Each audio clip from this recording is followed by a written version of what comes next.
No, Wait, not that hold I'm aware on. of. Hold on, wait. So there was one in New York, one in New Orleans, and now there's one in Las Vegas? Yeah, the Cybertruck terrorist. Wait, I thought that was in New York. No, that's Las Vegas. Really? Yeah. Yeah, what happened There's in a- New York? There's a Trump Tower in Las Vegas? Yeah. What? There's lots. What? Yeah. There's plenty of Trump towers. I thought that. Okay, never mind. There's even one in DC, I think. Yeah. Never mind. I'm a dumbass. I was like, what, New York? I was like, wait a sec, did I miss a terrorist attack? There's a terrorist attack in Montenegro. 10 people are dead, including 2 children. Wow. My God. They believe that's also religiously motivated, I think. Don't quote me on that. But yeah, I see. mass shooting in Montenegro. I thought that was New York just because they said No. Trump Tower. I thought Trump So- Tower. Not everybody in the audience knows where Montenegro is. You might be thinking, oh, is that Africa? Because it's Montenegro. No, It's in Europe. It's next to Serbia, yes. Next to Serbia, Croatia, Baltic state.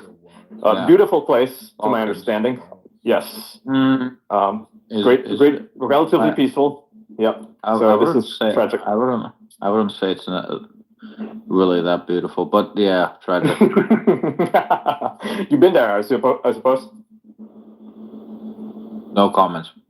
Yeah, so that's a yes. Yeah. I like Serbia, but no comment on that either. There's no better place than Croatia though, in terms of like scenery. The port is nice, right? I've never been, but I'd love to go there. Yeah. The oceans are very, very beautiful. Yes, yeah. They have like a port city, which is super duper nice. Yeah. Yeah. It's on my list of places to go.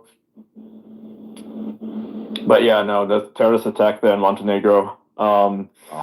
As for the Tesla, the Cybertruck terrorist, I've been posting, but when it just happened, I was like, I waited about 20 minutes or so, 20, 30 minutes just to confirm it wasn't, truck burning itself out or something. And I was like, I was right. I posted it and I was like, yeah, the trucks, this does not happen to a Cybertruck. They're incapable of exploding like this. A bomb went off in the Cybertruck's bed and the tires didn't pop/deflate. The exterior of the truck is intact, the bed door is still attached, and 1.4 millimeter to 1.8 millimeter still interior. 2 times thicker versus normal trucks help contain the blast. Yep. There were a lot of explosives in the truck, a lot of gasoline, fireworks, mortar style, some other improvised explosive devices, and they were all primed with the same circuitry to blow up. He actually rigged a thing. The glass doors of the Trump Hotel weren't even broken. Mm-hmm. If it was any other car, it would have done a lot more damage. The hotel staff would have been killed. This could have been a tragedy. Right now, there's like 7 people with minor injuries, like from an explosion, a hearing or whatever, right? Or just like scratches here and there from the blast exploding. It's actually ironic because I'm pretty sure they chose. So not only would you choose this location, but you would also choose this type of truck if you wanted to send a message.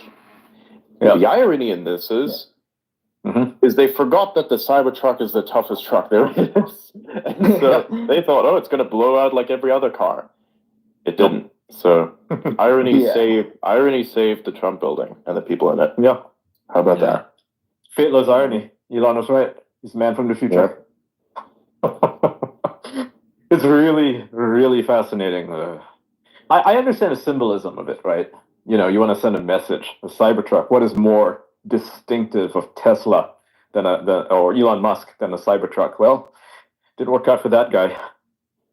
Yeah, and the symbolism now. Yeah, he's still standing. Yeah, exactly. Yeah. And the symbolism now is that Trump stands strong, unhurt, unfazed, as does Elon. Elon saved lives today. That is the symbolism of today. If anything is to be taken out from this, that's it. Mm-hmm. If Elon didn't design the Cybertruck to be as strong as it is, there'd be so many dead people. Yep. God damn! Like, just think about it. Just let bask in it for a moment, okay? Like that is insane. Yeah. That's really Amazing. cool. Yeah, Nice. it is.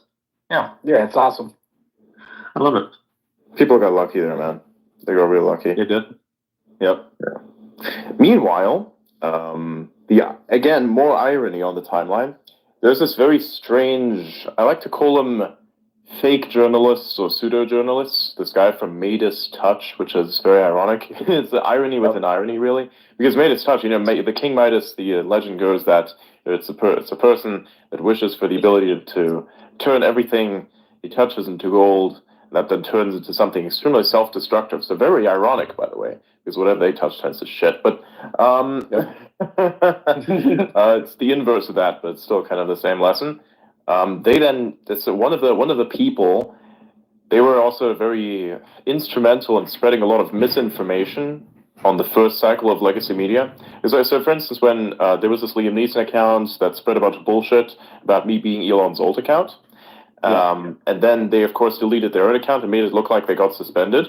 It's not the first time that people try to trick people on the platform by, fucking around with it somehow and then making things appear a certain way even though they're not. Like, say, for instance, deleting your account and then saying you're suspended. If the account was in fact suspended, it has a marker on it that says, yes, this account is suspended. It literally fucking says there. If it does not, then the account has been deactivated as a not suspended, right? So just for people to know that. Anyways, they deleted their account. It was a huge thing. And this individual is actually part of amplifying the nonsense that account spread to the degree of reporting on it in the most uneducated, misinformed way possible, which is ironic as shit because they claim to be the people that are most informed, even though they're not, verifiably, with this story in particular. I'm not going to be a victim of Gell-Mann amnesia effect in that I would say, wow, they got the one thing wrong, so I'm going to assume they got all the other things right. When you look at a legacy media article, for instance, if you take an expert and you sat them down, an actual expert, by the way, not a virtue signaler, an actual expert, and you had them read a specific thing that speaks to their field, they will say that this specific thing is full of shit. But then they will go on to read the rest of the paper thinking that everything else is correct. This is called the Gell-Mann amnesia effect, right? So just for people to understand what that is. So many people kind of operate on that level, and so they read a whole bunch of bullshit thinking it's real, even though they should have thought, oh, hey, maybe all the other stuff is equally fake, just as the thing I just read that I'm a specialist in, Gell-Mann amnesia. Anyway, so I'm not going to fall victim to it and just basically say, yeah, it's got to be all shit. So it most likely is, because if you get it that wrong, even though you could just ask the account to be like, message me and ask, nope, didn't do that, spread the bullshit information first. I blocked him, by the way, because I'm tired of this noise that these people create. Anyways, this individual made a post. What was the post again? Hang on, let me take a look. The post is a real photo and perfect metaphor heading into 2025. Yeah, to an extent I will agree. They will try so hard and fail ever so spectacularly. That's what I take away from that. Yes.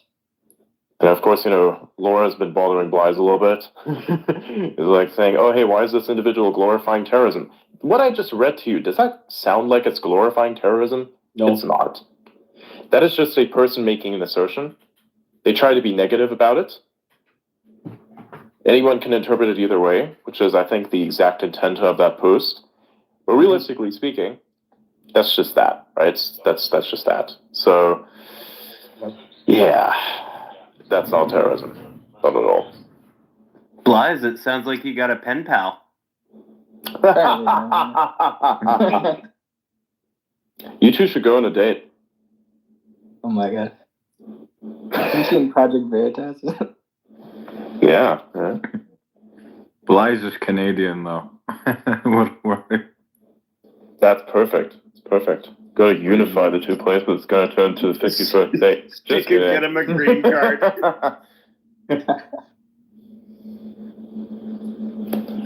Adrian, if I may add an interesting point regarding the platform's terms of service and stuff. So I read through different platforms like LinkedIn and Facebook and X. It's way better in terms of content moderation because X offers way better free speech than anything else. At least the mainstream ones, right? Well, not only that, the interesting thing I found was it also provides more, how AI ML is used on the platform. Like the transparency is really good because, Meta platforms use AI extensively, and apparently they don't exactly disclose how your data is being used. So, I thought that was, something interesting. Even LinkedIn uses a lot of AI these days, and we don't know like how they are using our data. Oh, but I fear.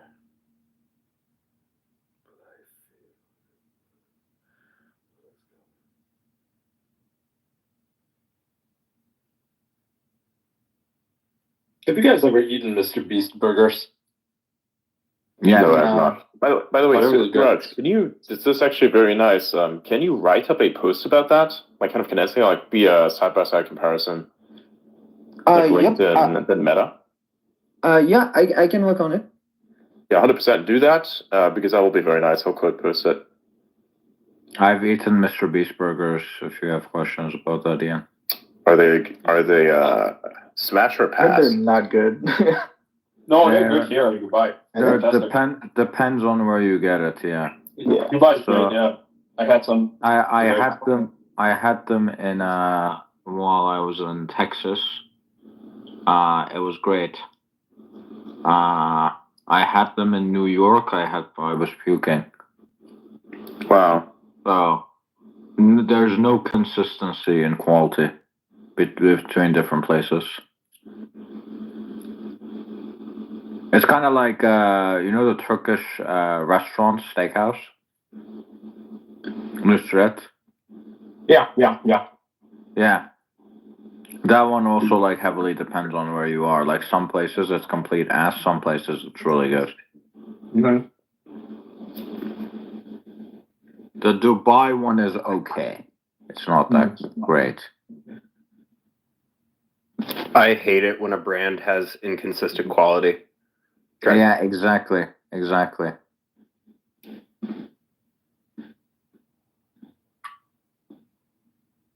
Like you'll go somewhere, you'll be like, this is the best thing I've ever eaten.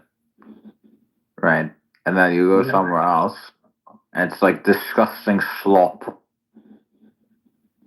Well, the whole point of having a brand is having a good reputation. And if, the quality is unpredictable, half the time it's shit, whatever, then your reputation isn't going to be as consistent as you want it to be. Your brand is going to end up shit anyway. Yeah. I think that's the issue that Mr. Beast had with the brand, which is I think why he cut ties with like some of these franchisees, because they have the license to use his name and stuff, right? But the quality is not consistent, so I don't think he's too happy about that. Yeah, he was using ghost kitchens. Yeah. Does he still use them, or did he switch over? Because the one here is really nice. I don't know. You see, he got engaged today. That's pretty cool. Yeah. Yeah. I just found out. Never mind. I won't dox anyone. I won't see what they like. Just gonna brag about something. I don't think they want people to know. Anyway. Still, congrats to him. That's a happy thing. He's South African, right? I believe so. Yeah, a lot of South Africans really recently. Yeah. Amazing people. I like what he does. He gets a lot of shit. And he's made had some problems in the past with who he hires or whatever. And they talk out of turn or they're weird, like the one weird trans person he had working for him. But for the most part, I think Mr. Beast is a good guy. I think that he just wants to entertain people, and that's quite clear from his content. He enjoys his work. He likes making people smile, and he brings joy to a lot of people. Were you around during the early days, back when he wasn't big? Kinda. I saw that he would often donate. He's like a Bitcoin billionaire or something, right? Before the donation stuff. Oh no, I wasn't around for that. No. Yeah, I was around before he even had 100,000 subs. Wow. What was he like back then? If I remember correctly, he used to make like YouTube channels, basically making fun of people that were that had like these cringy intros. Ah, okay. That was one of his series. And he would like do collabs with like other YouTubers. I specifically remember there was like he was making like a video with like a Canadian Canadian Indian Canadian YouTuber called Zyovo. They were both around the same size. Yeah, those type of stuff. It was a lot more uncensored, I guess. Yeah. Oh, I remember why. Like, people are trying to cancel him a while back because one of the intros he did was of like some child doing a really cringy dance. You know, like one of those Fortnite dance things, and people really took that out of context to make it seem like he's a pedophile or something. That was pretty fucking gross. Not his video, but like the way that people were, pretending that they didn't know what it was from. Right. Yeah. He's definitely politically incorrect. Yeah, he used to be very politically incorrect. He would read the chat, and the chat would like spam the N-word and stuff, and he didn't shut them down. He would like just laugh at it or something, and people try to use that against him. I remember I forgot what his name was, but he was very good friends with this dude, the guy that turned trans. Mm-hmm. And they had like this yeah, and they had this giant Asian guy's head for some reason. Mm-hmm. Like they had like this giant cutout of like this Asian dude, like just his head. Yeah. And they would like make videos together. Yeah. And Chris would make fun of like all sorts of stuff, including like the whole trans stuff. Mm-hmm. I'm an Apache attack helicopter, those types of stuff. Yeah. So I really do wonder how he turned out the way he did. It's a good question. Yeah. I mean, he kind of abandoned his family for this weird lifestyle. It's really weird. He got super into the cosplaying as women, like even when he wasn't fully out as like a trans person, he would start cosplaying in like Sailor Moon outfits and things like that. It's just Wait, so sort the of weird. person who made fun of trans people became a trans person himself? Yeah. Yes. Wow. Yeah. That's a fucking plot twist. He specifically had a video where he was like, I'm an Apache attack helicopter. It's not the only time this has happened. There's this other YouTuber or Twitch streamer. I can't remember his name. Well, my girlfriend told me about him. And this dude, he was kind of effeminate, kind of, right? But like he was straight, right? And his audience would tell him to, hey, do a female voice. It's really sexy, And so he would start memeing on it, and he started doing it. And then bit by bit by bit, they got him to become trans. And now he's like fully trans. It's like he got groomed by his own audience into becoming a trans person. Whoa. So bizarre. Yeah. I need to look up his name, but like, yeah, no, it's a thing. It's a thing that happens. So audience capture. It's very powerful. Because they would throw in money. So, they would be like, hey, pretend to be a woman again, Here's like a... It's controversial. Chris, I was thinking about robbing a store. You can't do that. You'll get shot, Jimmy. I'm white. Oh, yeah. Oh, my God. Yeah. Those are like the days. Finster. That's his name. Yeah, she just messaged me. It's Finster. She's in the space. She's listening. Here's another one. Time to live my dream.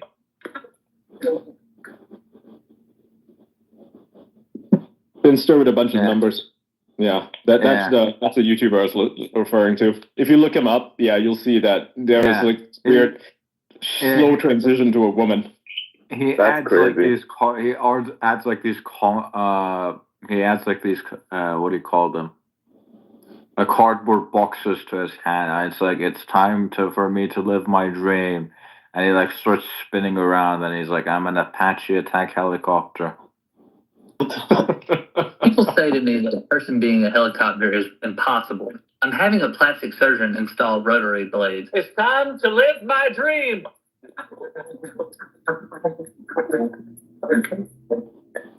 Just stand at it. Hey girl, you want some of Tank helicopter? I was actually born a tank, but sadly it wasn't one of our 52. People say to me, Yeah. Amazing. How did he go from that, right, making shitpost content, into being like this woke tranny? Well, I don't know. A lot of times when people are railing hard against something, there's also something subconscious going on there. I mean, anytime Yeah. I see somebody leaning really hard into rhetoric against a group of people, it's like, why do you think about that so much? You know?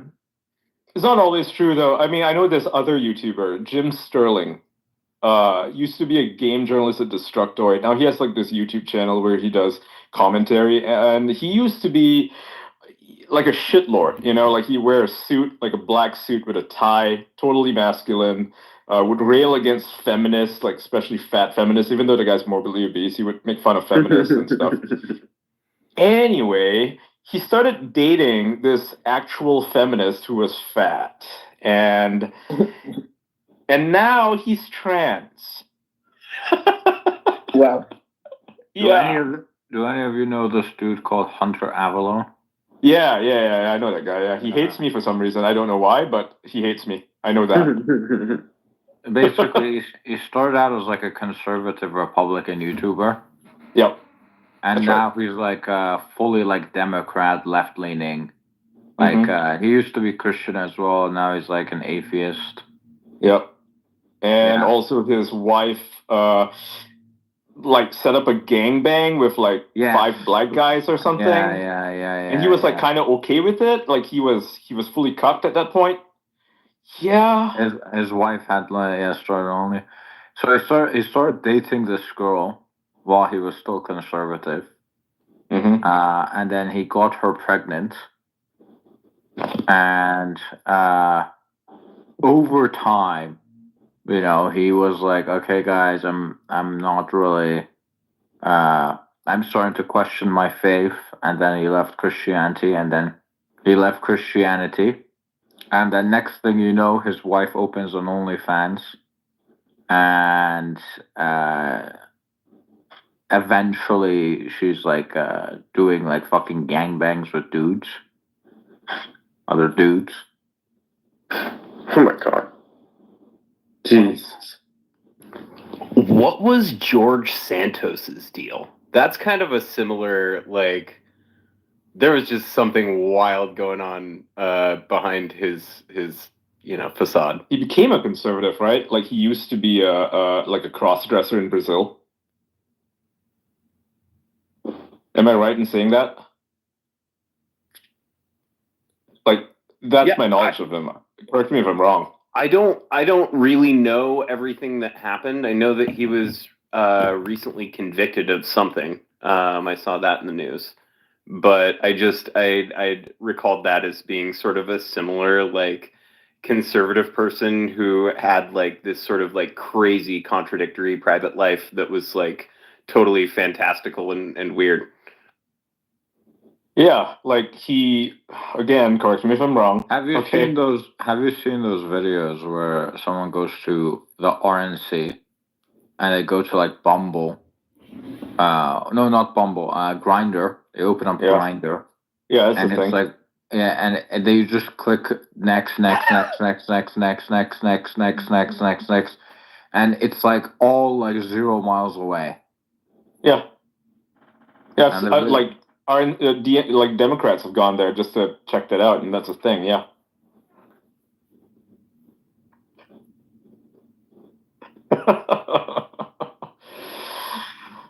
I mean, to be fair, I wouldn't be surprised if it's the same thing with the DNC. But I was just with the DNC they would they wouldn't be hiding it at DNC though. You know, like they're pretty open about that. Exactly. With the DNC, they would be open about it. Whereas with the Republicans, you know, they're either like a log cabin Republican, or they're like Scott Pressler, who are very openly gay, right? Or they're in the closet, like deeply in the closet.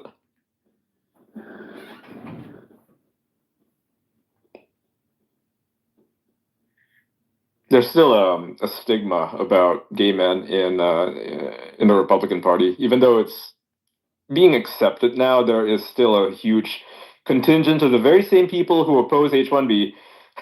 Let's put it that way. Who, for some reason, still think very poorly of gay men, even though it's quite clear that gay men are very useful and they can get shit done. Like Scott Presler is amazing. I wouldn't say he single-handedly handed the Pennsylvania to the Republicans, but his on-the-ground work was tremendous. It was instrumental in getting the Amish to go out and vote.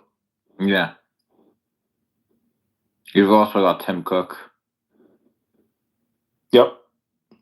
Conservative gay man runs Apple. I don't think he's conservative, but I think he's kind of conservative, like maybe a closet conservative. I somewhat doubt it, to be honest. I just think It's hard to tell with these guys. I know he's a fan of crypto. Yes. He's a fan of Elon and Trump. So, he's one of the people who are more than happy to work with Trump, even during the first administration when you could get canceled for working with Trump. He didn't care. He just went there. Maybe he's just a pragmatist. I don't know. But he just gives me conservative vibes for some reason, Like, I know a bunch of gay conservative men, and I'm sure they don't want to be outed, but he reminds me of them.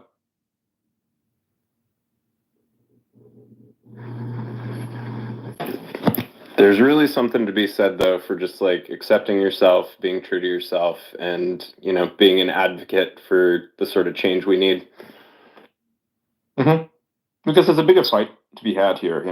This whole let's shun the gays thing. I mean, what is this, a fucking 1800s? And look, unless they're promoting some bullshit like gender change, like gender surgery or something, then yeah. Sorry, it's so funny. Screen name Moist Hegel.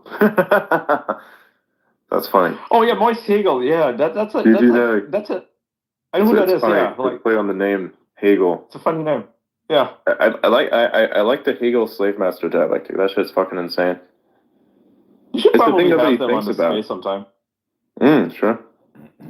I mean, they're listening in the audience right now, so maybe they want to come up. Yeah, I know they are. they post some really intelligent stuff. Yeah. For real. All right. I mean, they're super anti-H-1B, to my knowledge, but like, in a more intellectual manner. Yeah. Wait, what? Yeah. Wait, who are you talking about? Moist Hegel. I think it's a she is listening in the audience. Yeah.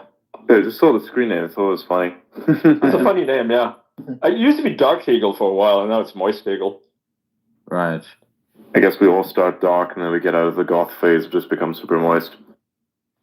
Existentialism. I'm down. I know many people that had like a goth phase. Yeah. Yeah. I don't know a single person that had a golf face. I know a few. Yeah, have you had a goth phase? Me? Well, Auda, I'll tell you, you do now. What? I myself, I had a goth phase when I was in like late middle, early high school. It's the best. Oh, no. How goth are we talking? Just listen to KMFDM. That's not very goth. I took a Grim Reaper costume and made a custom hoodie for myself that I could wear like my black like emo or metal band shirts over, and yeah, I went pretty far into it. Holy shit. Yeah. So, were you like watching The Matrix all the time? I mean, that was one of my favorite movies. I didn't make the connection, but yeah. Yeah, it's pretty goth. Think about it. I used to do the same shit as well. There was like a period of my life where I was very nihilistic, and I kept like wearing a lot of black shit for no reason. And yeah. That's all I wear now, by the way. I just wear black. Yeah. Black trench coats, black tech pants. I still need like a good trench coat, like the one from The Matrix, made out of leather. You can get some. You need a dust? Yeah, they sell those. I mean, you can get some really nice ones from. Hold on, I'm just gonna open up my wardrobe and find the brand. I I do have a lab coat though. I have a lab coat. Oh yeah, Macintosh. That's the brand I'm looking for. Get a Macintosh. It's a Macintosh. The British brand. They make really nice trench coats. Yeah, I have one. Fantastic. Might get one. I'll just dress like an all black. Get myself a pair of good glasses. I do have a really nice pair of glasses, by the way. I just like walk around for no reason. Like fully lean into the Neo thing. Yeah. Remember that time you became a scientist? What do you mean I became a scientist? You know what I'm talking about? Are you referring to the lab coat thing? Yes. Yeah, I have a lab coat. I mentioned that I have a lab coat. Yeah, he's talking about the lab coat. Yeah. It's cool looking. I briefly became a scientist, you could say. Yes. And fully self-actualized as a scientist. Hmm? Fully self-actualized. This motherfucker calls me in the middle of the night, and it's just to show me his lab coat. Hey, it's a really cool thing, man. I've always wanted to have a lab coat, right? It's like now I have one. I'm like a cool, like, hey man, I want to show you something. Like it's me wearing a lab coat. Yeah. And he's like, It's very cool. I got a lab coat here. Look at this. I asked the guy if I could like keep it, and he's like, "Yeah, sure." And he was like, so it probably has some tears in it, you know. Wink, wink. And I was like, "Oh, yeah, thank you." Bit of a gray area. It was ironically enough, it was like yeah, very funny circumstance how it came to be. Maybe I'll tell it one day, but not now. Yeah, it was funny. I've been to a lot of weird places. I always make sure to take a souvenir. You know, like whenever I can. You know, I went to like a place which was making like a very particular type of product out of plastic, and you'd have like the substance, the plastic itself, which would need to be heated up and then effectively blown to a certain extent, and it looks like a little capsule. And I asked if I could keep one. He says, "Yeah, sure." So I always keep something, sort of like a thing from their manufacturing line, and I sometimes It's kind of like parts as alcoholics, well. right? When they go to bars in places they visit, they take a shot glass. Yeah, something like that. Yeah, you could say something like that. Except that I keep these things because it's cool for a story. Yep. I once went to a Porsche maintenance area, and there was a Porsche that was crashed. I got the emblem. Oh, nice. It was like a Spanish dude, like, "Hey, that's a pretty cool emblem. Anyone can eat this?" It like takes a big ass fucking wrench, rips the thing out. It's like, "There you go." Like, thank you. I was like, okay, thank you. And it's a legacy. It's a legacy. Yeah, it's a legacy emblem as well. So it's the old one. Oh, nice. Yeah. Not one of the new ones. Mm-hmm. New ones have like more plastic in them, don't look as nice, but I still have a legacy. Made of really good brass too, because it's not supposed to rust. So I got that. It's pretty decent. Oh, sick. You You should frame them up and hang them up on a wall, you know?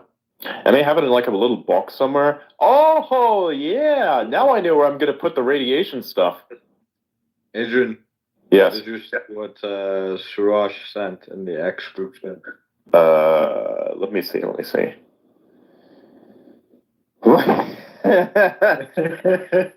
yeah.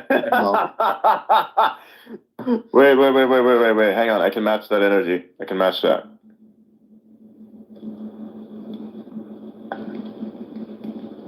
Wait.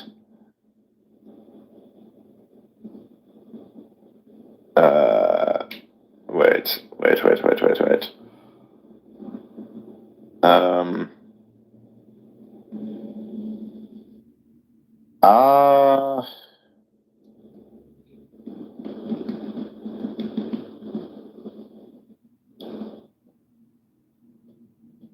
Yeah, well, that won't be great, yeah.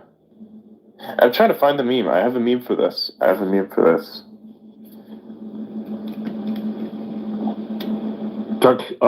Moist Hegel is in the chat now. All right, welcome. What's good?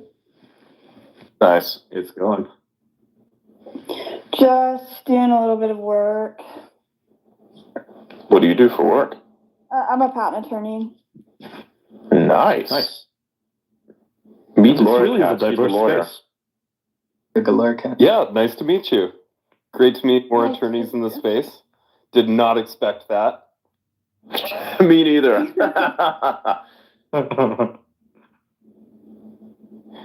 I think you'd be very essential the next time we have like a problem of some kind. So patent attorney, what do you usually do as a patent attorney? Like what do you do? What's your day-to-day life look like? There's two main kinds. You have patent litigators and you have patent prosecutors. But you also have like patent attorneys who will go on and they'll do like MA stuff. But I mainly do patent prosecution. I'm not a litigator.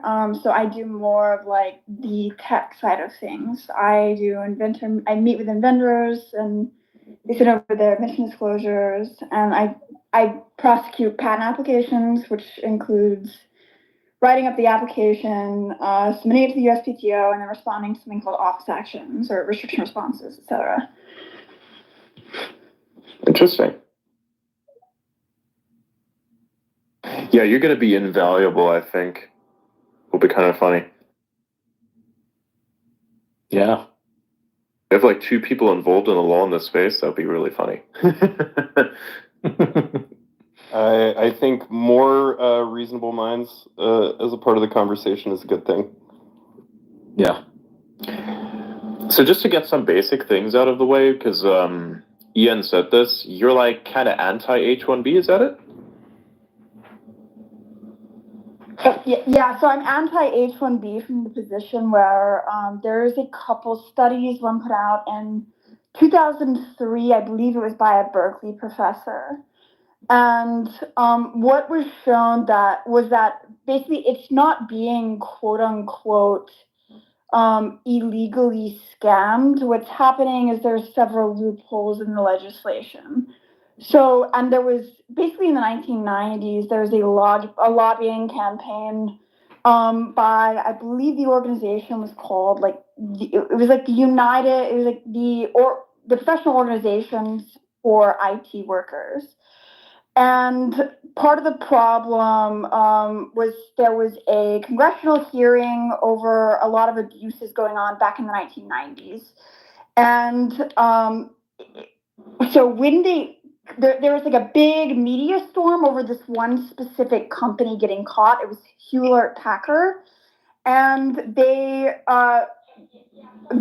Silicon Valley started getting anxious.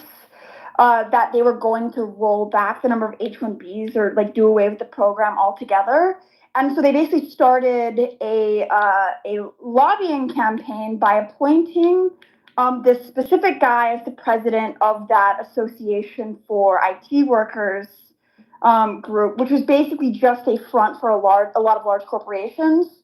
And so this person they placed as the president of this group, he was a previous congressional lobbyist on immigration, and he had all the right contacts, and they basically started a media campaign pushing the idea that there were insufficient numbers of American tech workers. And later on, they cross-referenced the study that was being used to support that claim, and it was categorically declared unsubstantive. The methodology was bunk. The way they supported their claims was insufficient. Basically, there's just a bunch of methodological and statistical errors. And so with that, it was too late because this entire media storm had already started. So this lobbying group had they'd already put out a 3,000-page article, 3,000-word article on the front page of the New York Times, basically raising up panic about this deficit in tech workers when the Bureau of Labor, or I believe it's BLO, I don't know, basically said there was not a deficit of tech workers. And so I'm there definitely is a deficit of certain types of PhDs in hyper niche and hyper technically specific fields. But the problem is that's not like there's loopholes baked into the legislation as it stands that basically ensures that any type of mid-level or like junior level dev can get on and be paid less due to the like due to the ability for the employers to pay for like extra hot skills. There's loopholes regarding bonuses and benefits, and even with respect to the cost of visa sponsorship, it's still cheaper to hire one of these H-1B engineers because of the offset of like the hot skills pay, the offset of not having to pay specific benefits, and so the lower threshold of pay that these companies are able to pay these H-1B workers, it's like it pays for the visa sponsorship and then some. And so there's a lot of incentive for these companies to hire as many H-1Bs as possible and then lobby to even raise that visa ceiling.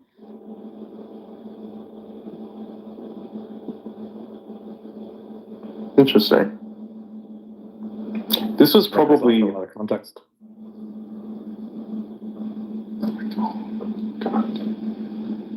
What were you saying? This is so probably what? so I'm like writing up a post right now. Yeah, this is probably like one of the better discussions that we've had around the H-1B thing. It's nice because he actually brings some reasonable data to the floor here, which is really good. I would say that at current, the way that the H-1B works is absolutely terrible, complete dog shit, needs a massive overhaul. There also needs to be better implementation at the company level, such that American jobs are prioritized, I think, because, as a citizen, if you're a citizen of the United States, you should, of course, get priority, I think, if the skill's there. And, the companies are not incentivized. Yeah, it's like the company shouldn't be incentivized to just toss American labor to the side. It's not okay. So you basically have to optimize the H-1B system to reflect that. But, yeah. Good data. I think there's a big lack of communication between the Department of Labor and the Department of Immigration. If you connect those two right there, how can you not find talented American engineers? That doesn't make any sense to me. Yeah, we don't need to bring like cashiers or anything. Like, imagine if you're like an organization, you don't need to bring cashiers in. That's not high skilled labor. You don't need as much skill in order to do that. It's a relatively simple job that many people can do and requires, I think, very little skill. It requires, I think, to a certain extent, some integrity so that you don't steal shit. But even against that, you have like systems. Like, you're basically under constant surveillance, so there's nothing that happens there. So if you consider jobs like that being imported into America, I think that's completely that shouldn't be a thing. You want high skilled labor, not whatever that is. It's not skilled enough, I think, to be considered a reason for like H-1B. It shouldn't be considered at all, in my opinion. It's too much.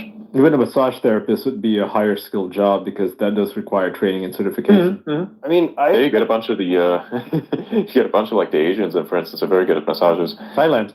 Yeah, in Dubai, pretty much all of the massage therapists here are, and I'm talking real massage therapists. Okay, I'm not talking like the hookers. Massage therapists are all clarify, from Thailand. Not the happy ending, okay? Yeah, not the happy ending ones. Yeah, no, like you go to a nice upscale barbershop, for example, you can get your nails done, you can get your feet done, you can get massaged, all legit, right? And they're fantastic. They do great work.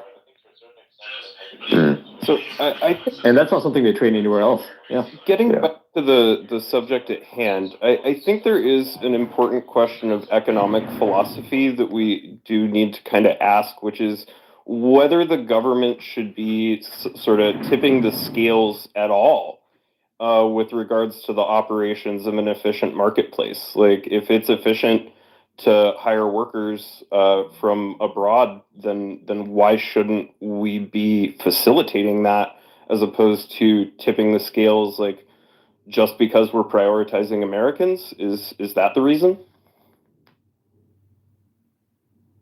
It's either that, or you at least make it so that they cannot be underpaid, and so at least on a payment level, it's equalized. You don't want to create like a perverse incentive for companies to just import all the labor as opposed to using American labor if it's there. I mean, wage and That's hour a requirements. Sorry, go ahead. Wage and hour requirements are going to apply regardless. I mean, I understand that there are market issues with regards to like not being able to pay for hot skills and things like that, but that seems more like that's not a legal requirement. Those are industry standards that like if Americans were willing to compromise on and work for less money, then they could probably get some of those jobs, right? That's a question that should be answered in terms of like what politicians the American people like choose to primary and then choose to elect. Because what that question basically is that it's asking the American people, are you okay with America being what is essentially an economic zone? Or do you want America, like, do you want there to be prioritization or balancing of economic considerations and cultural considerations? Like, does treating America like an economic zone, like, detrimentally impact other spheres of life to the point where you are willing as an American to make that trade-off?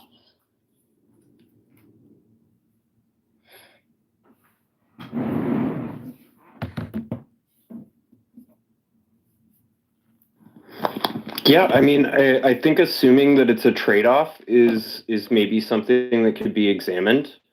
You know, just because the job, you know, itself is zero sum doesn't necessarily mean that the net benefit to all living beings in America is working out the same way. You know what I mean? I mean, it depends. You have to look on like what sphere, because if we're basically saying American jobs should be up for grabs in terms of a global base of competition, we're obviously talking about that then becomes a negotiation in terms of how many foreign workers can we absorb and still remain culturally intact. I just think it's about how much you care about a free market, right? Like if you want the government to set limits and decide what's fair, then you ask for the regulation like the anti-H-1B crowd is doing right now. But if you care about a free market, if you care about companies being able to do what's efficient and what's best for them in the marketplace and what's best for the economy overall, which benefits all of us, then I think that maybe we should be questioning whether the regulation is a good idea. I think the issue is that a lot of companies take subsidies from the government and they get, in some cases, like government contracts, right? In other cases, they get bailed out. So maybe the companies that do that shouldn't have the privilege of being able to enjoy the free market quite as much as they do. There should be some trade-off, right? Because if taxpayers are going to subsidize these companies, then shouldn't taxpayers reap the benefit of it? Because it seems at that point, and I'm arguing on like a sort of neutral side here, right? Shouldn't the people have a say of some sort, like the shareholders? Essentially, if you're subsidizing it, you're kind of a shareholder, right?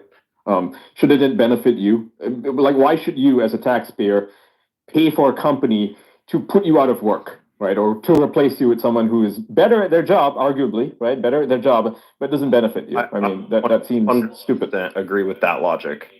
That makes a lot of sense to me. Yeah.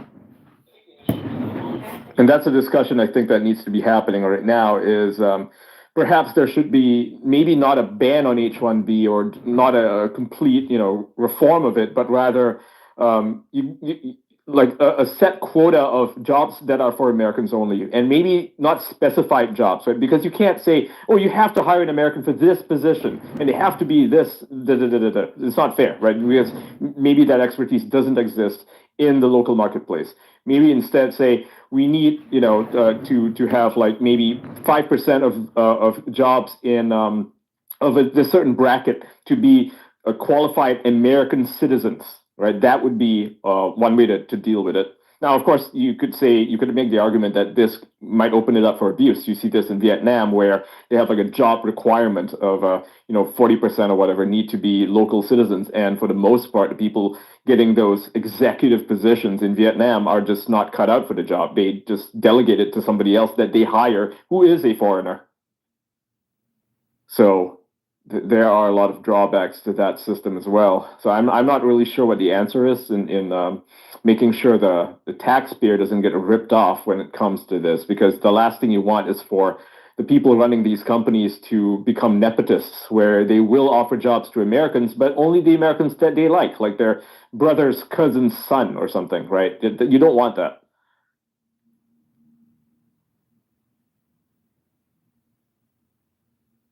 You don't need jobs. You don't need to create fake jobs, which would be a workaround for a lot of these companies wanting to import workers because that's the only way they can get that expertise. But at the same time, they have to hire Americans. So they create a fake job because it's a requirement, and then they just give it to a member of their family, right? That would be very inefficient. And that creates another problem, which is why I don't really have a solution. But it's fun to game it out. To be honest with you, this is probably why the current system isn't working, is because everybody probably said, all right, let's just throw it into play and let's see what happens. And exactly the result you're saying is the result of what is going on now, abuse of the system. Yep. This is where AI could come in, like actually come in and figure out a proper solution, because it can run hundreds, thousands, millions of simulations of what the best outcome might be. And you want a utilitarian result, one that benefits the vast number of people with, with some requirements there, right? So your requirement is going to be, okay, this has to benefit the American public, but we also have to make sure that the companies are extremely efficient and also that the system cannot be abused. So how do we game this out, right? We need to simulate it. Department of Labor, and then you balance that with the amount of jobs or the job titles, and then you see if it's cheaper to bring in American citizens across the country and move them. I mean, I know companies have been very against giving moving benefits to people, but if a Florida resident needs to move to Seattle to get the job, I mean, that's the sacrifice I guess the company makes. Yep. But does that equate to the same amount of money that an H-1B visa is going to cost to bring somebody here and start them off with nothing fresh in the same city, right? That's where the 50-50 battle kind of, you kind of draw the line there. But if you offer it to Americans first and you kind of use AI to say move across the country or whatever the case may be, you can always offer that to the person. If they decline it, that's on them. You know what I mean? Mm-hmm. But it makes it hard for like a family of four, right? Is that going to work? It's hard. It's not easy. It's not an easy fix. But if you at least balance it with the Department of Labor and maybe you give them some sort of incentive to take that job through Department of Labor or through a government contract of some sort, I mean, then it benefits the American people. That's kind of the only option. You're not going to get a money incentive for somebody taking your job, it's Correct. kind of, it's unfortunate, but, that might be the only fix. It also raises, though, some ethical questions, right? Ethical quandaries. If we do implement when I say we, I mean as a human society, right? Implement an algorithm that decides this. What's to stop it from determining what job you should get? The algorithm has decided that you should be a laborer in the fields because you have no skills whatsoever and you have no talent for anything, and you never will have a talent. You want to be an artist? Well, too bad. You're going to be a laborer in the fields, right? That's the algorithm. And the algorithm has decided, on a lesser circumstance here, will say, well, you're really good at the job, but the algorithm has decided that it is a lot cheaper to hire somebody else from this other state, right? Or this other country. And then you're at the mercy of it. And that's, this not dystopian, really. Almost. Not really. Well, not really. I mean, because the only thing right? The thing that separates the algorithm and AI from humans is free will and choice. So if you choose to acquire knowledge, you beat out the algorithm. It's just that simple. That is true. You can still game it. You can still game it.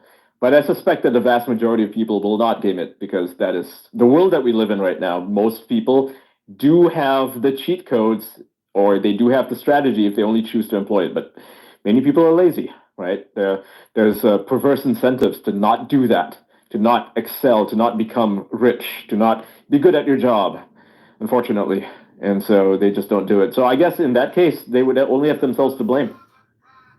Although it is funny to think about, though, the algorithm is something that people would blame. They would say it's dystopian, that they force them to work in the fields because they're untalented and stupid and uneducated.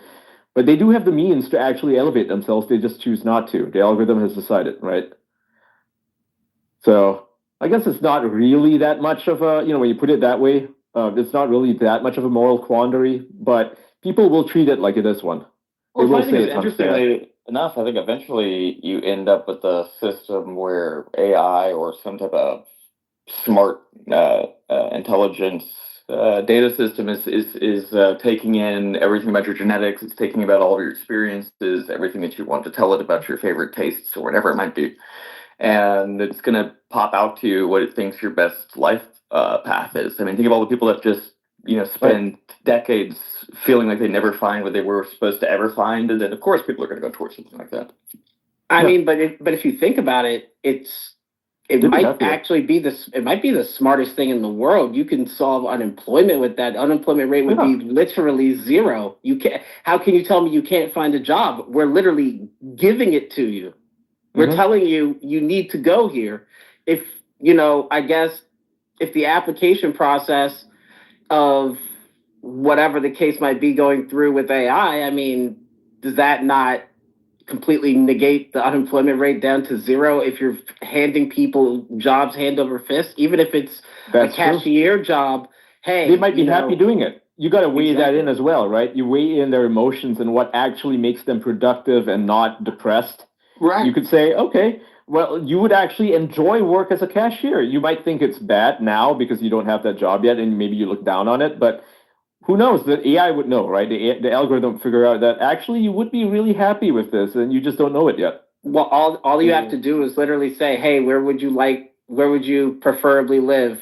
Washington, California, or New York? And then all of a sudden, hey, you'd be a good fit in, LA, and just you move the person to LA and they just take the job. It's just that simple. Boom, job filled.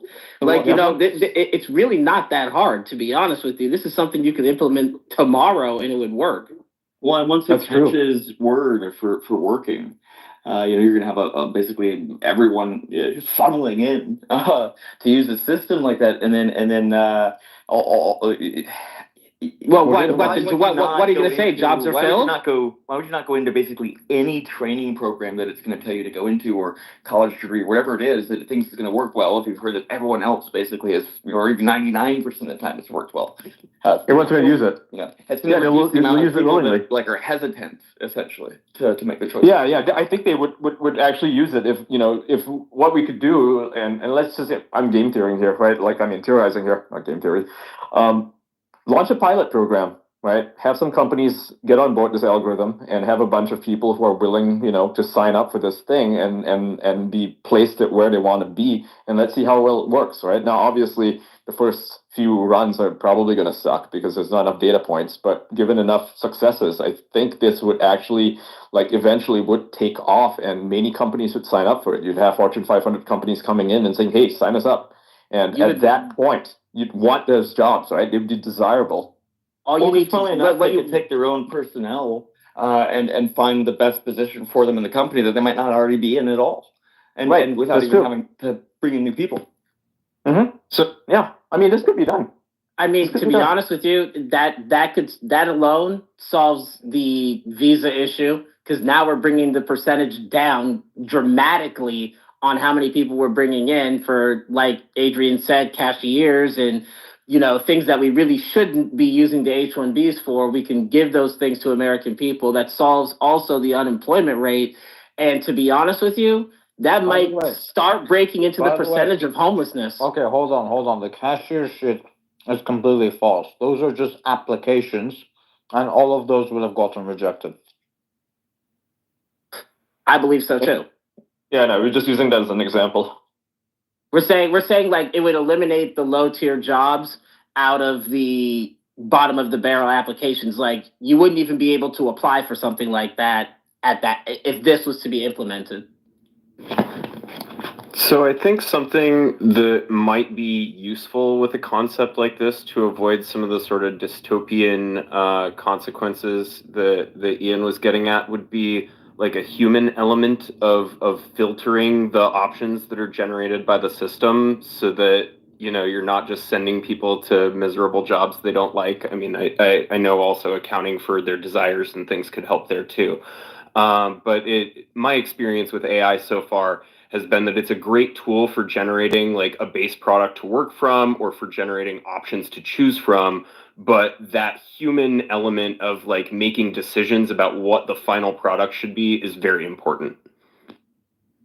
Yeah, you can do that in refinement. You can obviously tell it, hey, you need to refine based on like, it wouldn't be like, hey, I'm Jim from Kansas, and it would just say, hey, you'd be a good farmer. You know, no, it's not not that.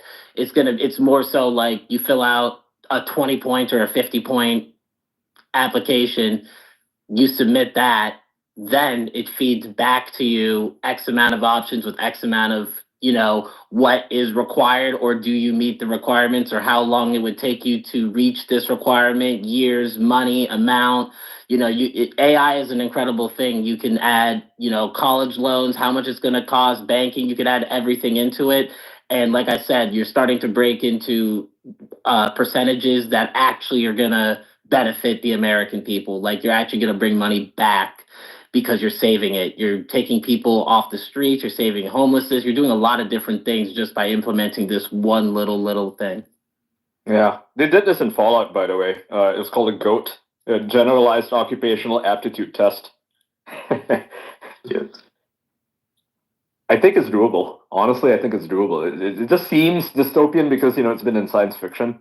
But looking at it from like a realistic perspective, I think it's actually pretty doable. And I think a lot of people would be a lot more efficient, a lot happier in the positions that they take. You know, it might sound like, yeah, this thing made me a janitor, but maybe you enjoy being a janitor. You know, maybe you enjoy that, you know, a simple job, and that you're not really cut out for anything else because you don't like the stress.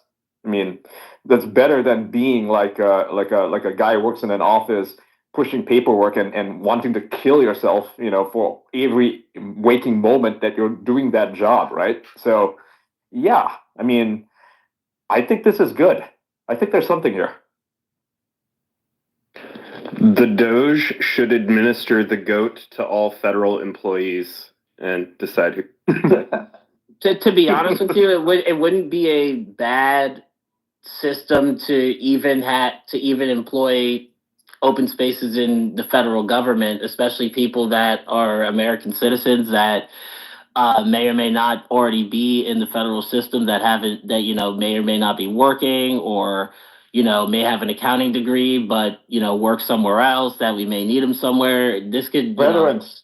Yeah, there's a lot of jobless veterans out there. Yeah, exactly. There's a lot of potential just to that, and you could solve a lot of percentage gaps that we're looking for just with one simple form. It's actually crazy. Yeah, let's open it up to veterans. Fuck it.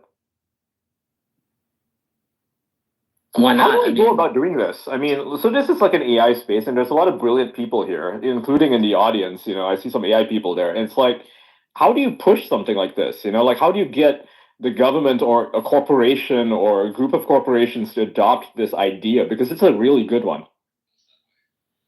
Probably proof of concept, and then once people see it function, even in a few organizations that are well known or at least well enough connected, that's all it needs. I mean, I think with something like this, because it's so focused on economic opportunity, it's a good candidate for trying to get a pilot program established through like a legislature, be it state or federal. You could do a state pilot program, or if you could do it like federal through something like WIOA. You know, like our country actually has this vast network of workforce boards, local economic boards that help people get jobs, help meet training needs in local communities, and they could help, you know, bring about, you know, some kind of pilot because they're helping people get jobs all the time. They're already trying to do this work, so it's just presenting like an AI assisted solution to that. This pilot program has to be the only X variable and requirement for it is one thing and one thing only. It has to be full, like nationwide. Like it has to be a company that's like north, east, south, and west. You can't restrict it because then obviously, if somebody lives, let's say in, Nebraska, you don't want them to feel like they're left out. Like, yes, there's going to be some people that are going to have to move, but I mean, if the opportunity's there, you can't say that there's no opportunities. Do you see what I'm saying? That stifles that completely. If you don't want to take the job, then now you understand why we have to go somewhere else to get it. We need to go out and get H-1B visas.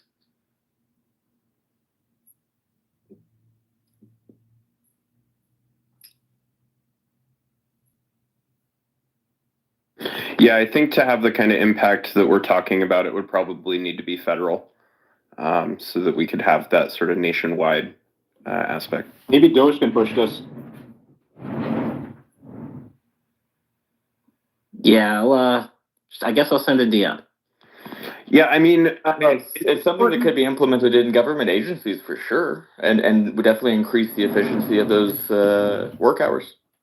yeah, like Doge could certainly try to implement something like that for its own hiring practices. It's important to remember that, with any agency, their authority is limited by their enabling statute.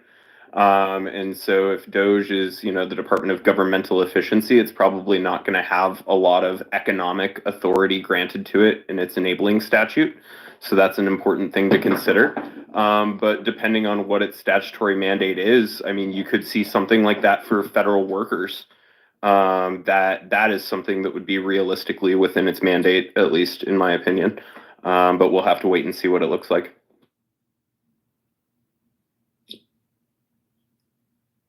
I like this. This is a very constructive conversation.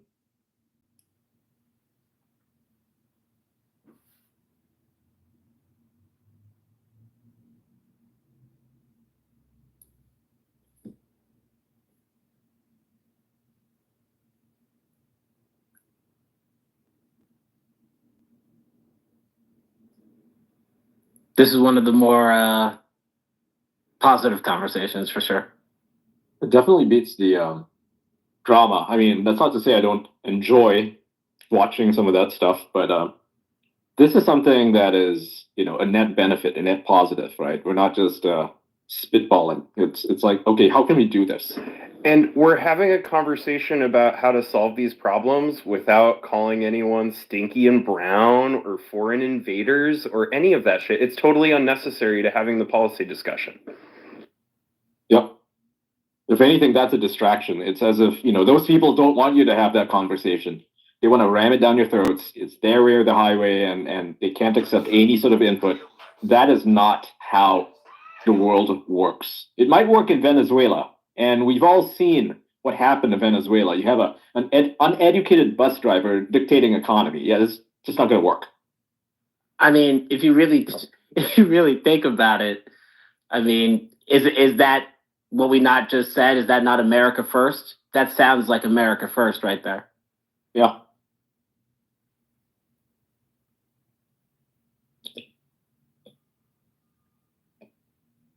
That's literally, yeah, it's America first with also giving everybody an opportunity as well.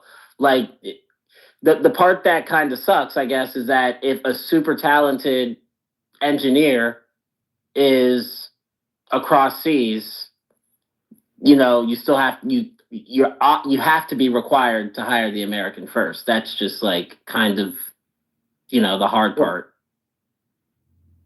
If he's capable of doing the job, let him do it. But on top of that, if you receive subsidies. And despite this being an America First thing, America leads the way, right? If this pilot program is a success for America, the rest of the world will follow suit. They'll also adopt this policy, and they too will be great. Is that not what we want? Is that not what we want at all? I mean, this sounds perfect. It does. It's almost like a census. Yeah. And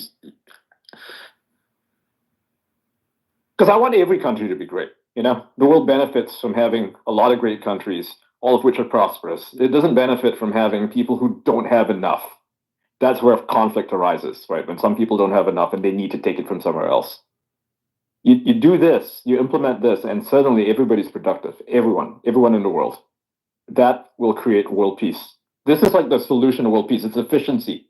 Efficiency is world peace.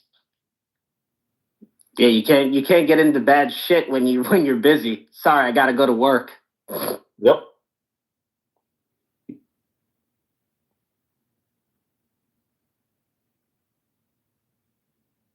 You could even optimize the dating market with this. I mean, think about it. A lot of lonely people nowadays. What if they just used an app, sign up for it? You have to think about it. Dating probably went down probably because people didn't have social interactions that they used to. If everybody's at home, you're not going to go out on that Friday night with your coworker and have a drink, or go out and have dinner with your coworkers. You're missing that social aspect. When you miss that social aspect for years, eventually you get so comfortable with just like, oh, no, I'm not doing that. And you kind of recede. It's just human nature to do that. There's a book about this written even before the pandemic. It's called Bowling Alone. And it's about just like the social stratification of American life. It's really interesting.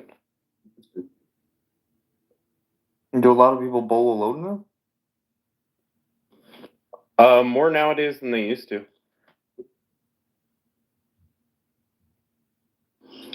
Robert Nisbet, who was a conservative social commentator in the 50s, wrote a book in 1952 called The Quest for Community.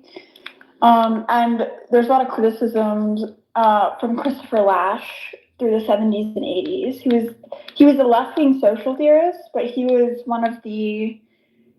really good. He was like one of the old guard of the left, more populist left. And one of the things that was interesting was basically what kind of catalyzed the atomization of American culture and society was in part a consequence of the migration to the suburbs, because that kind of, it almost compartmentalized American life, where because it also caused a vast movement out of multi-generational homes. And what that kind of did is it created this disconnect between Americans living in the now and like that kind of, I guess, a visual reminder of having your grandparents tell you stories. It kind of broke up that connection between you and the past. And then what that does is it creates a disconnect between you and your values and your culture, because all of that is just an arbitrary abstraction at that point. And what that does, what Robert Nisbet kind of discussed, was that when this occurs, when this type of atomization and like schismatism occurs, you begin looking for, like, you begin deferring higher and higher and higher in terms of looking for a place of moral authority, of authority in general, of direction. And so where like you used to, like, your kind of orientation was a lot more local based. You would defer to your church community, the elders in your community, your kinship networks. But now we kind of like defer to broader and broader and broader scopes for direction, for kind of figuring out who we are, like where we are oriented in life, what we care about. And so what he said was the end result of this is going to be massive centralization, because you have to keep deferring up and up and up and up until you have like an umbrella, a higher point to orient yourself towards, because everything around you at a lower level is kind of disorienting. It's not consistent. It's not coherent. It seems to be compartmentalized in these like discrete like boxes that seem to have no like logical association to each other. I think that's part of a problem with America's like social culture.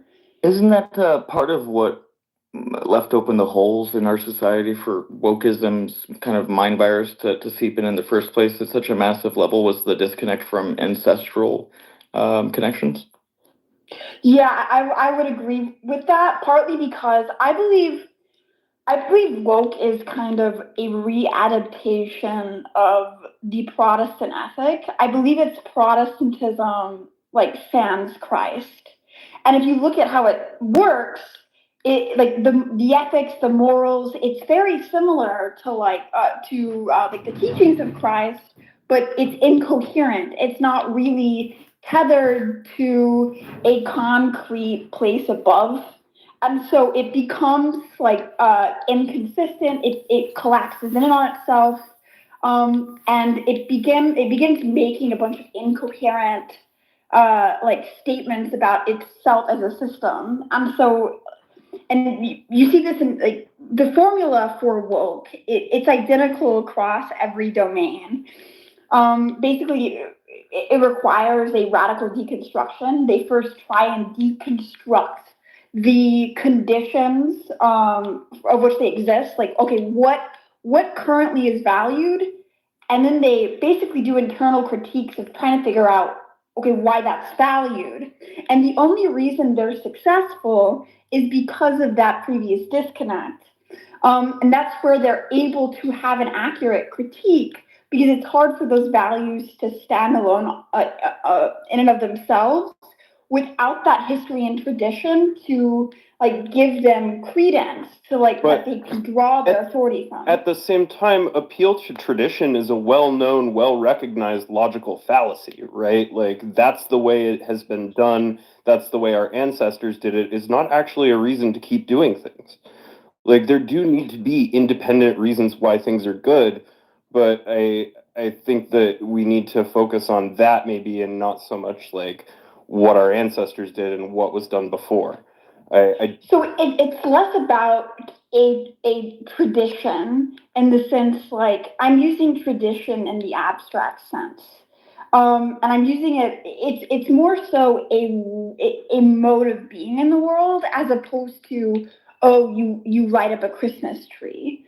It's what a tradition does is it connects you to your community and your past. And so, but we have like this grab bag of arbitrary traditions that we've kind of severed within these communities, and there seems to be like, and because of the way our school system works, we don't really have a lot of cultural education. We don't have classical education. We aren't taught where these things arose from, the intellectual and historical tradition that they arose out of. And so they're just kind of, they seem arbitrary because nobody has that kind of like knowledge base to understand, like, kind of like why, like the Chesterton's fence argument. Like, if there's a fence here, maybe I shouldn't remove it, even though it superficially looks like it'll be fine if I move it. Well, shoot, fuck, I had something I was gonna say right there. Oh, yes, I think it's 18% or so of U.S. students that basically are anywhere close to passing on U.S. civics, which is in other forms of history. So that's the problem. So that's where the culture starts to fall apart. I believe that's part of it, but I believe it's a larger. For example, if you go and ask, I remember learning something in one of my graduate engineering courses, and it was a class on basically using algorithms to model biochemical systems and like different intracellular regulatory mechanisms, but etc. But basically, he said, in engineering, there's like a principle that you need to remember. It's all models are wrong, some models are useful.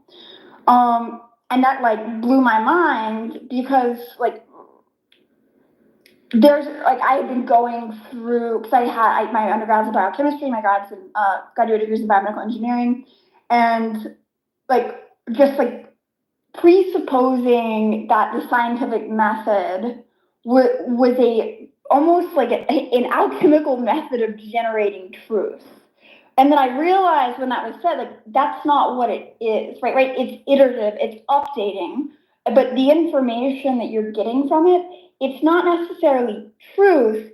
It's probable. It's a answer that this thing occurs in these conditions like this percentage or with this probabilistic certainty. And so one of the problems I think in STEM education is because we've almost been taught that probabilistic certainty with X caveat and X conditions is the approximate equivalent of truth.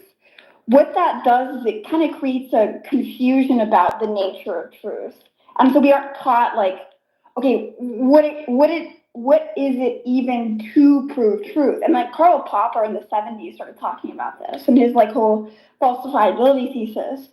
But if STEM students are going through their education not understanding the internal logic of the scientific method, or like how it epistemically justifies itself, or even like how that applies in a larger sense, like how like philosophy relates to mathematics, and how mathematics is what is used to generate probabilistic certainty within the scientific method. That's a big problem. And I think one of the consequences of like the federal subsidization of education was increasing specificity or increasing specialization in terms of degree field. There's not a lot of generalists. There's not a lot of people who have like cross-domain expertise, and that creates a lot of blind spots to where people are going through these programs and they're even teaching these programs and they don't even know what they don't know. And so I think that's a huge problem with American education is its hyper specialization and its lack of grounding itself in first principles.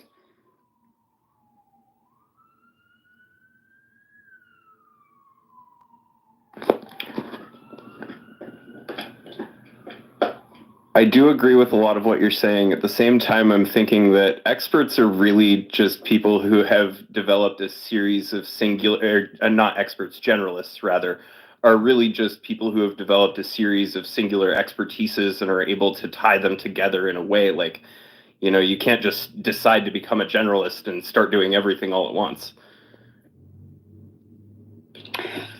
Well, I give it the example because, I have a law degree and I have a technical background, and just even having both those kinds of both those toolboxes, it opens up the world in a way that I did not have access to when I only had one.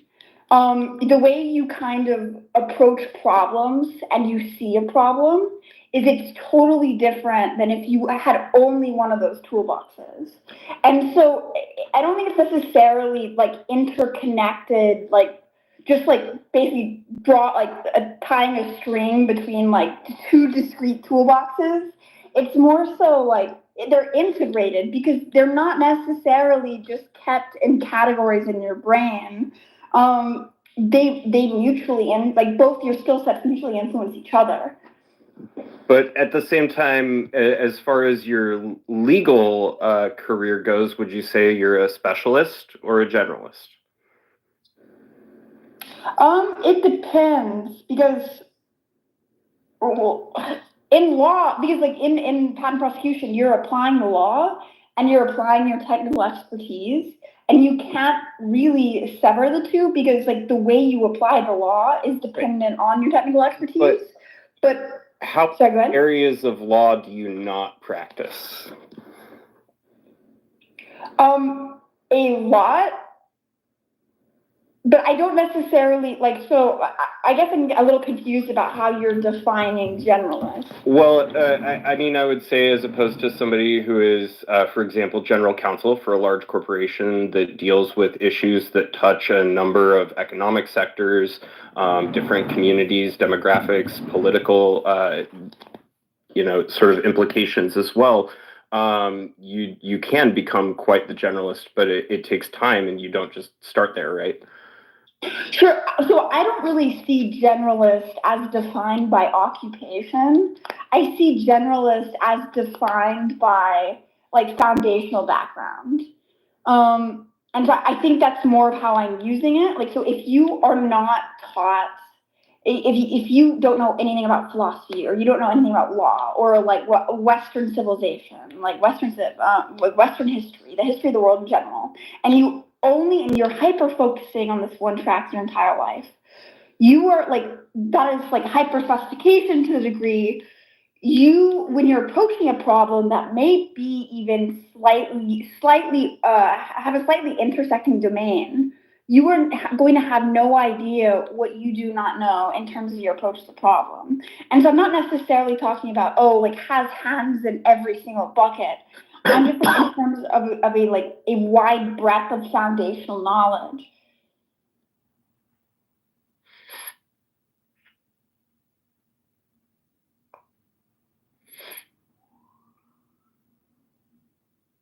I do think. Am I talking? No, not right now. Okay. Not quiet, but I do agree that the lack of that sort of broad foundation in our basic education system is a serious failure.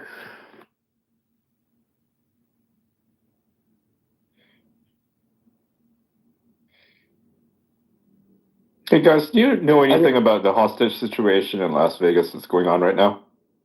What? What? Yeah, there's a hostage situation happening right now in Las Vegas. I guess. What are you talking about? There is a hostage situation that's happening right now in Las Vegas. Yeah, please. I don't know how much more please clear you can elaborate. do that. Please elaborate. Please elaborate. Okay. I'm looking for news. It is unclear. It is a breaking story, so that's all we know. Amazing. Thank you for the Yeah. Thank you for the There's information. the hostage situation. Okay. Which is why I asked you. Have you guys heard of it? I have something. LVMPD is currently investigating a person barricaded on a bus near Fremont and Charleston Boulevard. LVMPD SWAT and crisis negotiators are on the scene, so it looks like somebody's got a bus full of people, potentially holding them hostage. Holy fuck. Jesus Christ, man. Is this the same person probably from earlier? Because they didn't apprehend No, that that person. person is No, he's dead. That That person motherfucker's is dead. Oh, he was in the car at the time. He's burning in hell right now. Yeah. I don't even think there was anything left of the guy. No.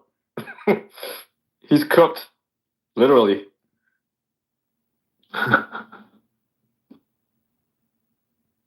this is weird.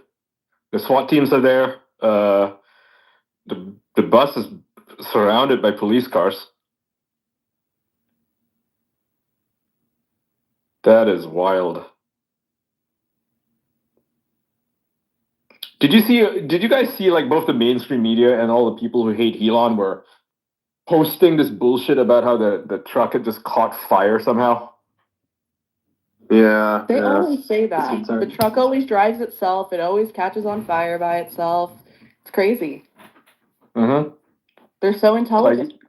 Yeah, you had the Associated Press and you had the quote-unquote journalist, Marissa Hanson, tweeting the same thing. So Fascinating. A little bit more to the story. Several witnesses took to social media to report police activity, and one of them reports, so on my way home, I see about 75 cops, undercover SWAT. Every cop on Las Vegas Metropolitan Police Force is in front of my apartments now. They evacuated all of us due to some idiot on the bus decided to take people hostage. Now he let them go and waiting for the end result. So it sounds like he let them go.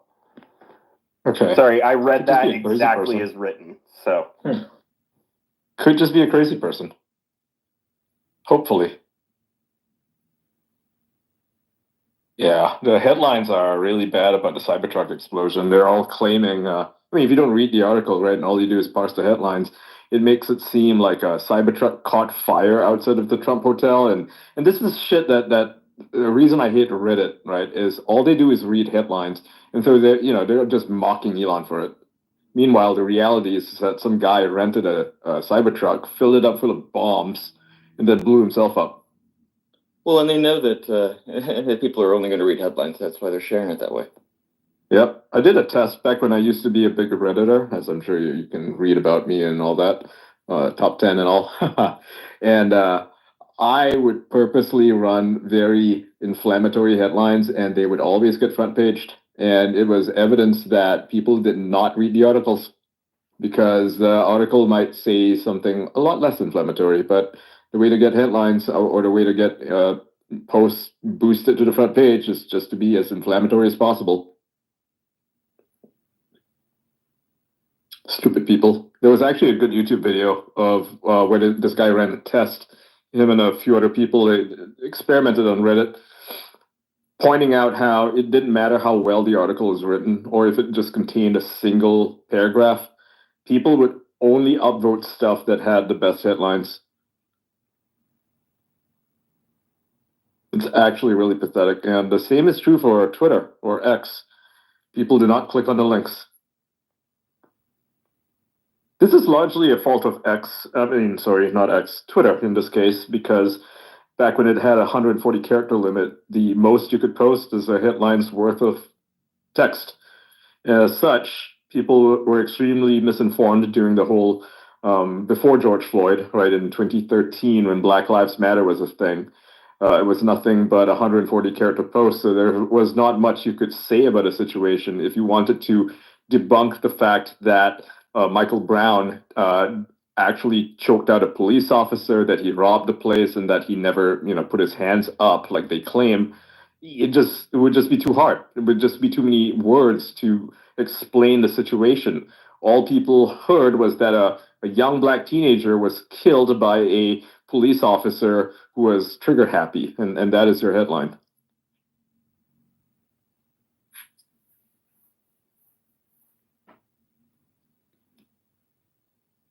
Imagine if Elon ran Twitter back then. Imagine if it was the platform it is today. It'd be very different. We wouldn't have a Black Lives Matter. There would have never been Ferguson or the Ferguson effect that came afterwards. That town is done. Nobody's moving back there. Businesses are dead. And crime is rampant. Yeah, the damages that The lack of movement transformation killed it. Yeah, the damage that the movement caused was just unbelievable. Mm-hmm. Indiscriminately too. Like, dude, Other it cities too. fucked up a lot of black-owned businesses as well. That's what people don't like to admit. You literally had a movement, and that movement was supposed to be for black people, but then fucked up black-owned businesses as well. It's kind of weird. Happened in Kenosha. Mm-hmm. Happened in Pennsylvania, one of the cities where they were destroying all these black-owned businesses. that in happened in Kenosha, it was all Philadelphia. black-owned. Yeah. There was like a lot of how much these was that? cities. $1 billion worth of damages, I think, wasn't it? Uh-huh. Yeah. Yeah, the city was shut down for, I think, about 2 days. And of course, just about every single store got looted. So obviously the next day when people actually needed to shop, nothing was there, nothing was available. It was just it was a really bad situation. And like, if you know anything about Philadelphia, when things get rowdy, they get very, very, very rowdy. So it was just everywhere. And Philadelphia's not a small city at all. So getting from one side of the city to the other as a cop, I mean, maybe an hour, maybe 2, if it's maybe 5 if it's in pure chaos. Yeah, they really fucked up stuff in a lot of like minority areas, like the cities. Like that's where the minorities congregate. Why would you do that if you're really pro-minority? Yeah, they did the same thing to Kenosha, destroyed a lot of the local-owned businesses there, and they have not recovered. And the media doesn't care. It's independent journalists who went to these cities, interviewed people living there. I think Lauren Southern did a really good documentary on her visit to Kenosha. I think it's called Crossfire. It's free. You can watch it on YouTube. She interviews a lot of these business owners. A lot of them are minorities. They're black or they're Indian in some cases. I think the owner of the AutoZone is an Indian American. His business is done. He lost everything. Every single one of his cars was just burnt. Same thing happened in Minnesota. I have a friend who actually lives right by the block where all that stuff went down. It looks like a war zone.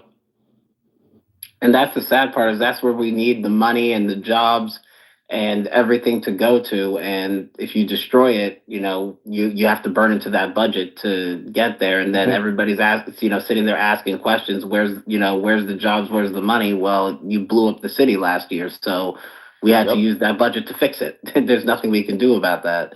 And on top of that, now we're 5 years behind. Like, there's nothing you can do.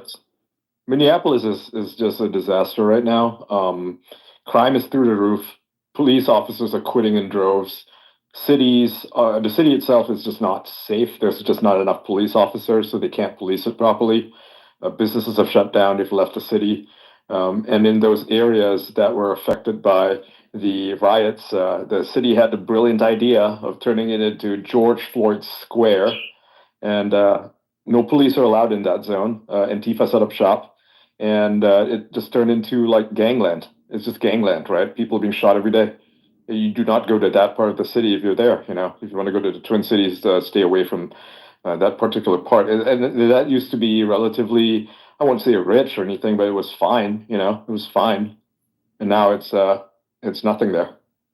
It's empty. So many places like this.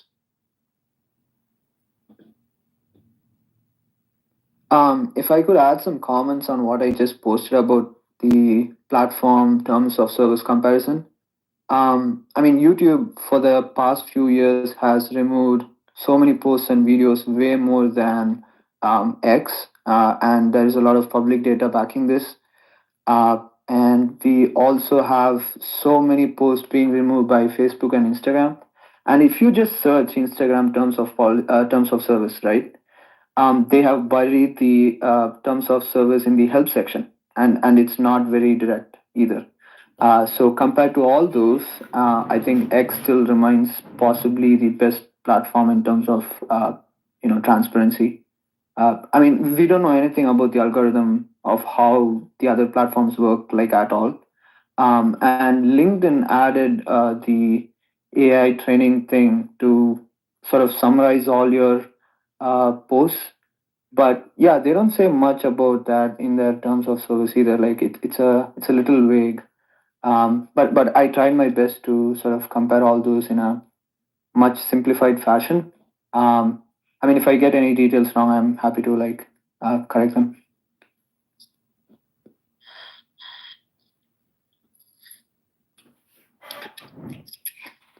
Some of these guys, sorry to change the topic, which is a thing anyway, this space is awesome like that. One of the guys who got demonetized for basically cussing people out and being a complete piece of shit on the timeline.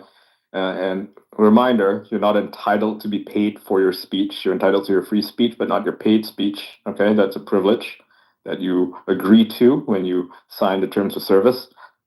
He's losing his shit on the timeline, and I just posted it. I'm going to put it in the top.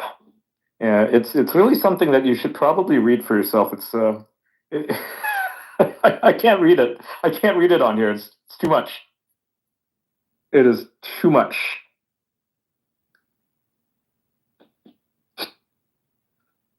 If it's the post that I think it is, I'm not even going to repeat what it says. Yeah, I know. It's Myron, isn't it? Oh dear. It's Myron, yeah.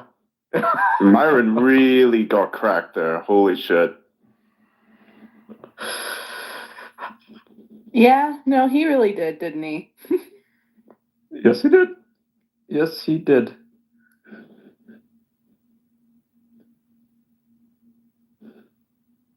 It's almost funny, Not what he's saying, but the way he's saying it. It's like you can sense he has this, he's melting down over it.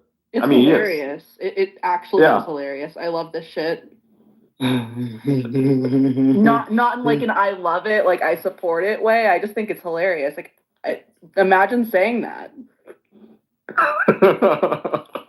So I like how he's like, I'm going to continue to make myself crystal clear, and then it's like he's just saying a whole bunch of pervasively, overtly unnecessary fucking racist words after each other. Hey, a second. Doesn't X also do AI-driven feed? Yeah. Because I'm like reading the thing here, and I just realized. Because the technical infrastructure says open infrastructure approach, public recommendation algorithm, optional chronological feed, and then others closed ecosystem focus, proprietary algorithms, AI-driven feed prioritization. So I'm like, technically X is AI-driven as well. So should we add this or should we like not?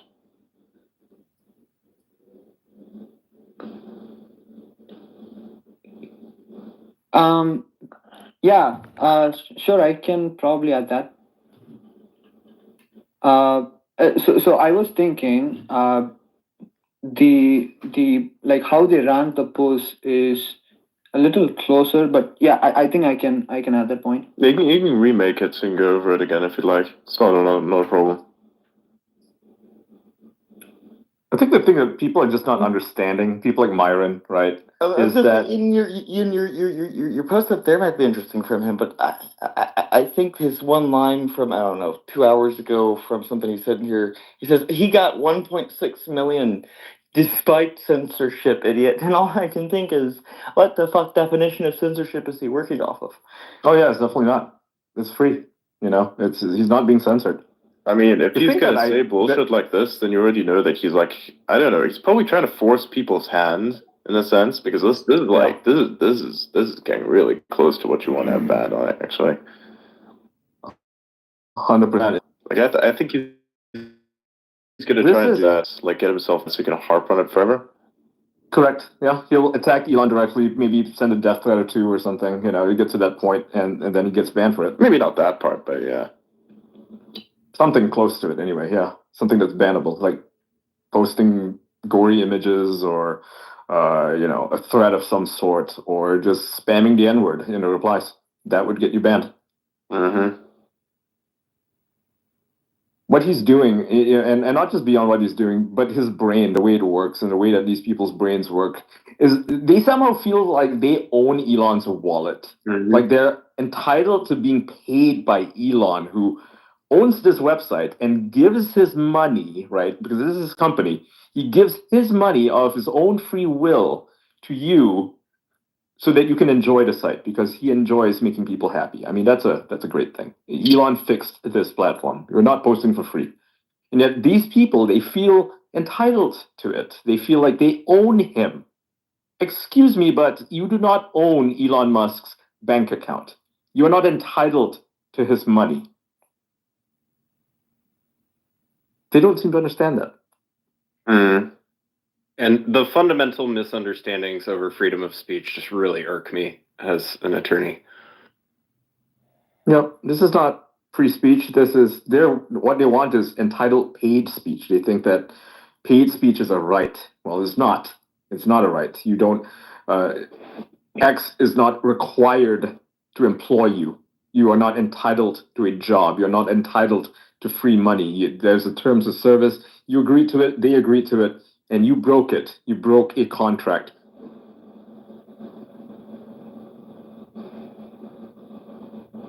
The fact that has to be explained is crazy to me. They don't read the terms of service. They think it's just there for funsies. Terms of service says pretty clearly you cannot spew hate speech. And if you do, you will not be censored, but you will have your reach limited. And very simple. It's also kind of funny to me considering the importance of contracts to OG conservative principles. And just like there's always been an understanding that if you agree to do something with your speech, that's more important than your freedom of speech. Yes, 100%. And it tells me that these people are not conservatives. They call themselves conservatives because conservatism has become a movement, but they are not actually conservatives.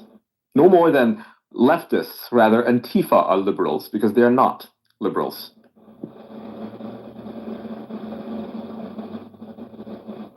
Yeah. They don't have liberal values, and these guys do not have conservative values. They do not value contracts. And they're a major drag on business itself. Because, like, imagine if you had ads served with that post or something like that. That's a bad image. Mhm. That's a brand image, man. Yes. That's a brand image problem. Yeah, it You is. don't want to have that. People are going to No, you be don't. on Blue Sky saying, "Look at the shit they're posting on X." And then get fucking bad because the screenshot contains offensive shit. Yep.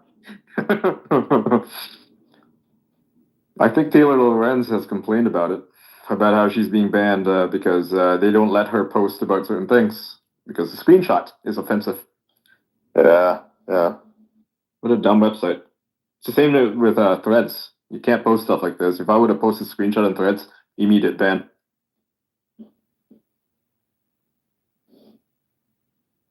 Makes it kind of hard to have a conversation about it now, doesn't it? It does. It absolutely does. Now, what's fascinating is that on Instagram, if you go to any comment section on a meme account, it's nothing but racism. Now, granted, it's funny racism because they're being funny and they're not actually racist, but it is funny, though, the fact that that's allowed.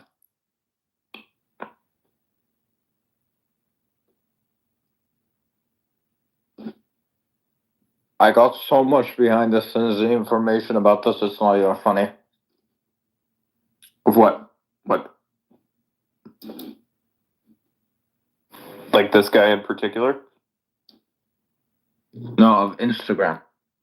Oh, of Instagram. Curious. Now I'm really curious. Yeah, so X is using AI optimize as well, technically. So like your feed is curated with AI, you have to add that. Yeah. That works. I actually don't think you can call it AI, though. They haven't fully implemented it. Elon did explain that calling it AI is kind of a stretch. He did say it was a stretch to call it AI. He says it's a very simple algorithm. They are going to make it better. I don't know if they actually did yet. They might have, right? Maybe with a recent update, it might have AI embedded. But I know that before, it didn't actually have AI. It was just a simple algorithm that tracked keywords and, what you, like it weighted your interests, right? But it wasn't actually AI. Yeah, so look at the image. Does that look good? So is that all accurate?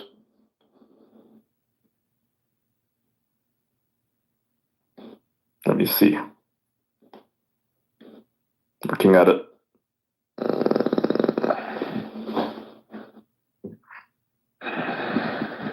Thank you guys, I'm going home.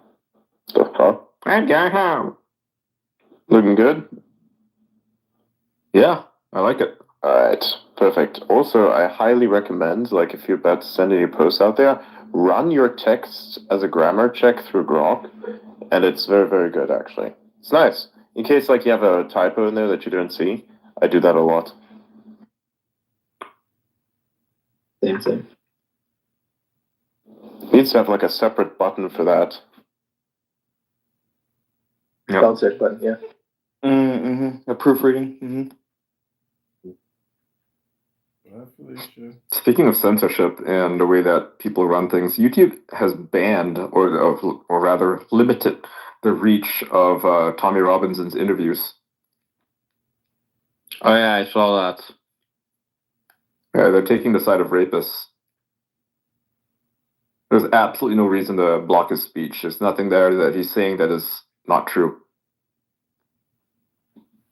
Hey, your lawyer cat, I'm gonna pin something up at the top. Is this true?